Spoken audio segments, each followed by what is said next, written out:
Good morning friends, this is me your physio coach doctor Hemant Kaur. दोस्तों, जैसे कि आप सभी लोग जानते हैं कि हम लोग अपना एक कोर्स लॉन्च करने जा रहे हैं, होम विजिट मास्टरी। अ, दोस्तों, मैंने इस कोर्स को लॉन्च करने से पहले गूगल पर काफ़ी सर्च किया, यूट्यूब पर देखा और मैंने पाया कि होम विजिट से फिजियोथेरेपी का एक पार्ट एंड पार्सल रोल है इसका। लेकिन अनफॉर्चुनेटली कहीं भी इसके बारे में एज सच कोई भी गाइडलाइंस नहीं दी गई। तो दोस्तों, पिछले 6 मंथ के दौरान मैंने काफ़ी रिसर्च करी और तकरीबन पिछले 10 साल से मैंने खुद होम विजिट करनी छोड़ दी थी। लेकिन देखिए, कहते हैं कि जब तक आप पानी में नहीं उतरते तब तक आपको उसकी गहराई का अंदाज़ा नहीं होता। तो पिछले 6 मंथ के दौरान मैंने खुद होम विजिट करी और देखा कि ऐसी कौन सी प्रॉब्लम्स हैं जो फिजियो को फेस करनी पड़ती हैं। और दोस्तों, उन सारी प्रॉब्लम्स को मैंने एक जगह इकट्ठा किया और उसको एक बुक फॉर्मेट में, एक गाइडलाइंस की फॉर्मेट में उसको तैयार किया।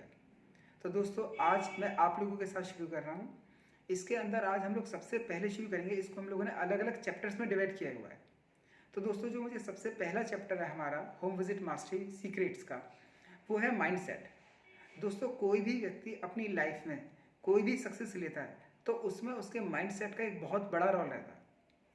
आप जिस माइंडसेट के साथ प्रोग्रेस करोगे, जिस माइंडसेट के साथ आप अपना रोड मैप बनाओगे, वही सक्सेस आपको मिलेगी। तो यहाँ पर हम लोगों ने इसका एक फार्मूला तैयार किया है जिसका नाम है लॉ ऑफ टीबीडीबी। लॉ ऑफ टीबीडीबी कि आप किस प्रकार से, आपका माइंडसेट कैसा होना चाहिए या आपको इंस्पिरेशन कैसे मिल सकती है। दोस्तों, लॉ ऑफ टीबीडीबी का मतलब है, सबसे पहले यहाँ पर टी का मतलब है डॉक्टर तुली। दोस्तों, आप में से शायद कुछ लोग जानते होंगे, विमेंस हॉस्पिटल के अंदर एक डॉक्टर तुली है जो कि काफ़ी पहले जीटीबी हॉस्पिटल में बैठा करते थे। और आज तक मैं, अब तक जितने भी डॉक्टर से मिला हूँ, उसमें मैंने किसी भी डॉक्टर के मुंह से उनको क्रिटिसाइज करते हुए नहीं सुना। वो हमेशा, हर डॉक्टर उनको अप्रिशिएट करता है और हर मरीज उनको देवता समान बताता है। लोग बताते हैं कि उनके अंदर वास्तव में मरीजों के लिए एक जेन्युइन केयर थी। तो दोस्तों, यहाँ पर डॉक्टर तुली हमें अपने मरीजों के लिए एक माइंडसेट का एक मैसेज देते हैं जिसका मतलब है जेन्युइन केयर। आपके मन में अपने मरीज के लिए एक जेन्युइन केयर होनी चाहिए। वो एक दिखावा नहीं होना चाहिए, वो एक शो ऑफ नहीं होना चाहिए। अनटिल और अनलेस जब तक आपके मन में अपने पेशेंट के लिए एक जेन्युइन केयर नहीं होगी, तब तक आपका पेशेंट आपसे अटैच नहीं हो पाएगा। सेकंड है दोस्तों टी बी। बी यानी कि डॉक्टर भारत भूषण। दोस्तों, मेरे एक मित्र हैं, उन्होंने इन डॉक्टर साहब के बारे में मुझे बताया और मुझे जानकर बहुत खुशी हुई। इन डॉक्टर साहब के बारे में उन्होंने बताया कि जब भी वो अपने पेशेंट का ऑपरेशन करते हैं, उसके बाद जब तक पेशेंट पूरी तरीके से ठीक नहीं हो जाता, डॉक्टर साहब खुद फॉलोअप करते हैं। वास्तव में एक सर्जन के लिए अपने पेशेंट से लगातार फॉलोअप लेना, उसके लिए टाइम निकालना अपने आप में एक बहुत बड़ी बात है। यही वजह है कि आज उन डॉक्टर साहब के पास एक बहुत बड़ी क्लाइंटेज है। तो यहाँ पर हमें दूसरा मैसेज मिलता है, कॉन्टिन्यूस फॉलोअप। डजेंट मैटर कि आपका पेशेंट आपसे विजिट ले रहा है या नहीं ले रहा, हमारे लिए पेशेंट फर्स्ट होना चाहिए। डजेंट मैटर कि वो हमारे से ठीक हो या किसी और से ठीक हो, पेशेंट ठीक होना चाहिए, कम से कम समय में, कम से कम कॉस्ट में। दोस्तों, उसके बाद हमारा तीसरा है T B D B. D यानी कि डॉक्टर डी बी शेट्टी।